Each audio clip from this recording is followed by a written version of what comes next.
Várias coisas importantes e essenciais para sabermos se esse conflito na Ucrânia escala ou não aconteceram do último fim de semana até hoje, desde tentativas de paz, como ataques bem graves no campo de batalha. O conflito passou um tempo com a Rússia devastando a Ucrânia e tomando um território novo a cada dia que passava, já que os ucranianos estavam basicamente sem munição e proibidos de atacar a Rússia com as armas da OTAN. Mas depois que a ajuda bilionária começou a chegar e os países da Aliança Ocidental liberaram o uso das armas, inclusive de longo alcance para serem usadas contra o país de Putin, a Ucrânia começou a empurrar o conflito para dentro da Rússia. Nos últimos dias, foram diversas refinarias, depósitos de combustíveis, bases militares, caças de última geração, áreas civis, inclusive exterminando vários cidadãos russos e o mais impressionante, uma das casas de Vladimir Putin, onde supostamente estava sua família.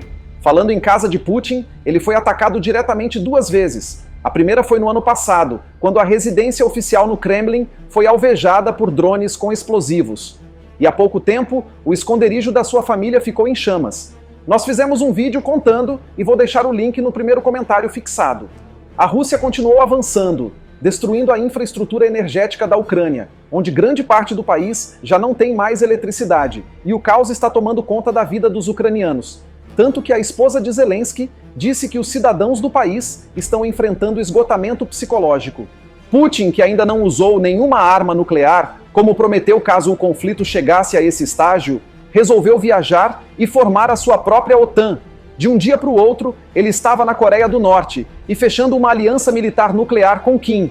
Muitos chamam de OTAN do mal, mas tudo depende do ponto de vista de cada um. No outro dia, ele estava no Vietnã, que foi um país que já deu uma surra no exército americano e fortaleceu sua aliança. Aliás, para boa parte da opinião pública, o verdadeiro mal é representado pela figura dos americanos. Tem gente até que acha que os Estados Unidos só representam o mal quando são governados pelo governo liberal dos democratas. Mas quando os republicanos assumem, e nesse momento estamos falando de Donald Trump, o caos no mundo pode acabar. Você acha isso também? Eu só estou falando assim, porque vejo que é a maior parte da opinião pública, pelo menos que comenta aqui nos vídeos do canal, mas temos de respeitar a opinião um do outro, certo? Bom, do lado contrário à Rússia, no último fim de semana foi realizada na Suíça a Cúpula de Paz sobre a Ucrânia, que contou com a participação de cerca de 90 países. A Rússia, no entanto, não foi convidada para a conferência. A China não participou da cúpula, alegando que não via sentido em um debate sobre o conflito sem a presença de Moscou. No fim, nem todos os países participantes se sentiram à vontade para assinar o acordo, e a cúpula foi um fracasso na visão da maior parte dos analistas.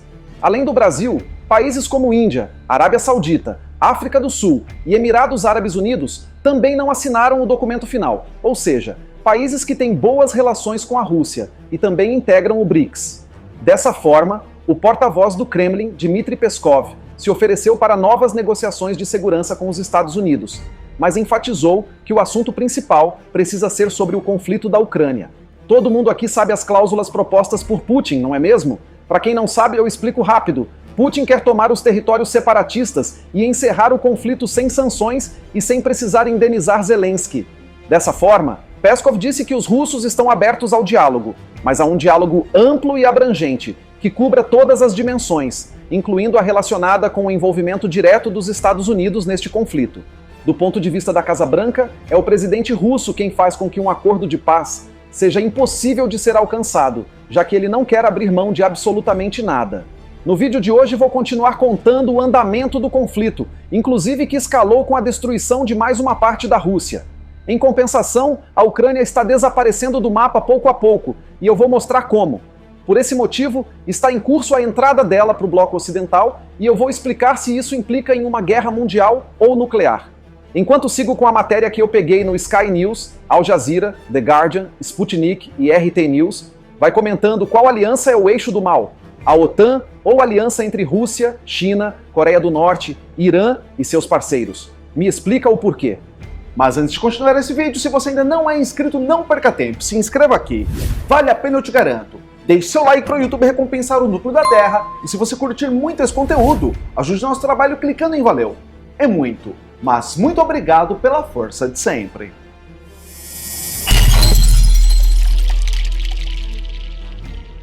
Nesta semana, o líder da Rússia visitou a Coreia do Norte uma das poucas nações que possui armas nucleares, onde assinou um acordo de defesa mútua com Kim Jong-un e disse que poderia fornecer armas russas a Pyongyang em resposta às doações de equipamentos militares por parte do Ocidente à Ucrânia. Putin também reiterou que estava considerando reavaliar a doutrina da Rússia sobre o uso de armas nucleares, podendo liberar ataques mesmo que não receba um ataque atômico antes, já que ele prometeu devastar seus inimigos se o Ocidente se envolvesse no conflito. Enquanto o governo russo costura suas alianças, uma bomba guiada do exército russo atingiu uma área residencial da cidade ucraniana de Selidove, no leste, e acabaram vitimando alguns civis. 5 prédios de 5 andares e 6 casas particulares foram danificados pela bomba, a cerca de 14 quilômetros da linha de frente, segundo promotores da região de Donetsk no aplicativo de mensagens Telegram. Só por curiosidade, a Rússia já lançou mais de 10.000 bombas guiadas desde o início do ano, incluindo mais de 3.200 somente em maio de 2024, de acordo com o porta-voz militar ucraniano Nazar Voloshin. As forças russas lançaram ataques de mísseis contra um depósito de armazenamento de alimentos em uma cidade ucraniana da área central e um local de lazer no porto de Odessa, no Mar Negro. Do lado do exército ucraniano, drones atacaram 4 refinarias de petróleo, estações de radar e outros objetos militares na Rússia em um ataque na madrugada do dia 20 para o dia 21 de junho de 2024. Outros drones da Ucrânia atacaram uma base aérea russa em uma segunda noite de ataques na região de Krasnodar, segundo fontes online. Autoridades de emergência russas confirmaram que 3 municípios de Krasnodar foram alvo de um ataque massivo. O monitoramento de incêndios por satélite da NASA indicou incêndios ou pontos quentes na base aérea. A região de Krasnodar fica do outro lado do Estreito de Kerch da Crimeia. Zelensky está animado porque o Pentágono disse que a Ucrânia pode usar armas fornecidas pelos Estados Unidos para atingir forças russas que estão disparando contra tropas ucranianas em qualquer lugar além da fronteira com a Rússia, e não apenas no território russo perto da região de Kharkiv, na Ucrânia. O presidente Vladimir Putin disse na sexta-feira que a Rússia continuará desenvolvendo seu arsenal de armas nucleares para preservar o equilíbrio de poder no mundo. Ele disse que o governo russo continua desenvolvendo a tríade nuclear como uma garantia de dissuasão estratégica. A tríade nuclear da Rússia é uma referência aos seus mísseis nucleares lançados por terra, mar e ar. Seu arsenal nuclear é o maior do mundo. Como falamos agora, o exército da Ucrânia tem permissão para usar mísseis de longo alcance fornecidos pelos Estados Unidos para atingir alvos dentro da Rússia, além das linhas de frente próximas a Kharkiv. O presidente Joe Biden inicialmente afrouxou as restrições sobre como a Ucrânia poderia usar as munições fornecidas pelos Estados Unidos para dar mais uma opção de defesa à cidade de Kharkiv, que tem sido alvo constante de mísseis russos. Agora uma notícia sobre a Moldávia. O Kremlin disse na sexta-feira que a potencial adesão do país à União Europeia era uma questão soberana para a ex-República Soviética, mas afirmou que muitos moldavos também querem ver laços estreitos com a Rússia. Dmitry Peskov disse que a Moldávia tinha oportunidades de se desenvolver em outras direções ao mesmo tempo e acusou a liderança política do país de excluir erroneamente tais opções, onde muitas pessoas acreditam que o país deve se desenvolver em todas as direções e que os interesses futuros do país não podem estar conectados apenas à União Europeia, mas a mercados promissores como a Federação Russa. Os países da União Europeia aprovaram formalmente o início das negociações de adesão não só com a Moldávia, mas com a Ucrânia também para a próxima semana, sendo outro passo na longa jornada das duas nações para se juntarem ao bloco de 27 países. O processo entre o início das negociações com a Ucrânia e seu vizinho Moldávia e sua adesão à União Europeia pode levar muitos anos, mas mesmo demorando, Zelensky celebrou o início da adesão. A Ucrânia, seguida por seu vizinho Moldávia, apresentou seu pedido de adesão à União Europeia de 27 nações após a invasão russa em 2022. O início das negociações ainda colocará os dois ex-estados soviéticos no início de um processo que provavelmente durará anos, com muitas reformas, antes de finalmente se tornarem membros. Agora, na Eslováquia, o governo pediu à polícia que investigue o ex-ministro da Defesa por doar caças e um sistema de defesa aérea à Ucrânia. O novo governo, sob a liderança de Robert Fico, fez uma mudança brusca na política após assumir o poder em outubro de 2023 e interrompeu qualquer fornecimento militar à Ucrânia.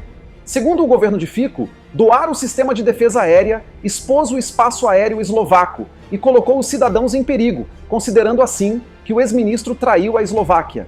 Uma notícia agora vem da Alemanha, onde 3 homens foram presos sob suspeita de tentarem coletar informações sobre uma pessoa da Ucrânia para uma agência de inteligência estrangeira, mais especificamente da Rússia. Os suspeitos foram presos em Frankfurt na quarta-feira e identificados como Robert, um cidadão ucraniano, Vargas, um cidadão armênio, e Arman, um cidadão russo. Seus nomes completos não foram divulgados de acordo com as regras de privacidade da Alemanha. Um juiz na quinta-feira ordenou que eles ficassem sob custódia, aguardando uma possível acusação por trabalharem para um serviço secreto estrangeiro. Em seu comunicado, os promotores não especificaram para qual agência de inteligência os 3 supostamente estavam espionando. Por hoje, essas são as atualizações do conflito, onde não se sabe se um acordo de paz pode ser alcançado ou se algum lado vai acabar lançando um primeiro ataque nuclear ou declarar oficialmente que está em curso um conflito mundial. Na sua opinião, a situação atual te dá qual impressão? E falando em lado, qual deles você considera como o eixo do mal? Fique à vontade para deixar a sua opinião. Aproveita e fala quais seriam as cláusulas para um acordo de paz justo.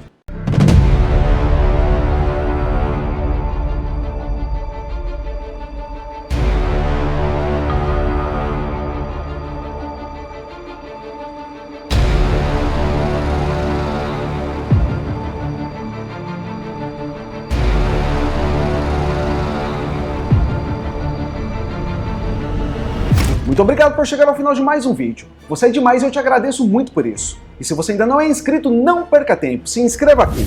Vale a pena, eu te garanto. Deixe seu like para o YouTube recompensar o Núcleo da Terra. E se você curtir muito esse conteúdo, ajude o nosso trabalho clicando em valeu. É muito, mas muito obrigado pela força de sempre. E a gente se vê na próxima matéria. Valeu!